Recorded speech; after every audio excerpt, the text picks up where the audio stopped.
documentaries like this, I can't wait to see the other 5, are really important because we need a call to action. This is undermining democracy. The gender disinformation and attacks on women, violence against women in politics is a piece of this bigger effort to distort societies. And what you've seen in the last really decade, I think what struck me in the documentary was how open the Russians are about what they're doing. The Chinese are a little bit more subtle about it, but you have in 5 months that Lavrov and the spokesman in Russia are talking about Kosovo 32 times, and half of the attacks on Kosovo are from no source, which means it's probably Russian. And again, that's probably fixable by not publishing things without sources. And there's lots of ways to do it. But I think and Jonathan's point of 100 years ago, we're way behind the challenge here. And I think documentaries like this, I can't wait to see the other 5, are really important because we need a call to action. This is undermining democracy, not just in Kosovo, but globally. And as the day I said, we had a really wonderful DISICON today talking about the impact of artificial intelligence on this, which is just expanding it mostly. And it's very clear to me you need a whole of society response to this, raising awareness, media responsibility. And here, hats off to Aga Khan and the other journalists who are trying to raise this issue and work with it. But also regionally in not just the Western Balkans, but a whole of Europe approach to sort of put a brick wall against Russia and Chinese efforts to very blatantly undermine our democracy.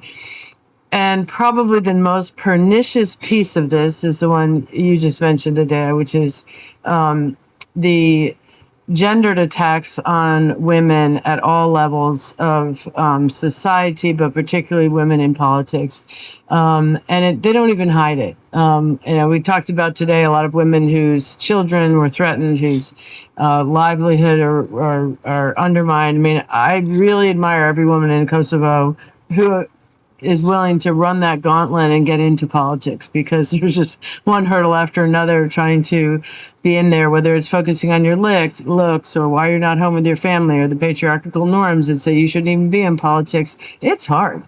And I think what we and NDI and through DISICON and our other programming for 26 years now have really tried to empower society with the tools to combat this. 1, raise awareness. 2, train those who are in the media to recognize when they're falling into this trap of gender disinformation and to hold each other accountable to doing it. Women need to have better sisterhood to support each other, but we have to have men allies who stand up and say, this is not okay. And we had on social media with D4D, the second report today released at DISICON, and in 2023, the first report, 86.7% of the attacks were from men against women in the media. And it's over 96% now. It's getting worse. And so I think men have to be held accountable. We have lots of great men allies, one of whom is up in the stage, but we need more, and we need them in politics. So I think we have to give women the tools to run of how to counter this. We have to use AI to recognize when this is out there and follow it and track it. To train journalists and editors to make sure that women have equal access, particularly in the primetime shows that they're quoted, shame men who shame women, and make it politically unacceptable for this violence against women. We're in the middle of the 16 days of activism through the UN. So there's lots of attention to it right now. And I would say, let's take this opportunity to recommit to not standing up, not tolerating this abuse of women. And it's in, and this is a global phenomenon. Kosovo is by no means exempt with this, but we're here in Pristina.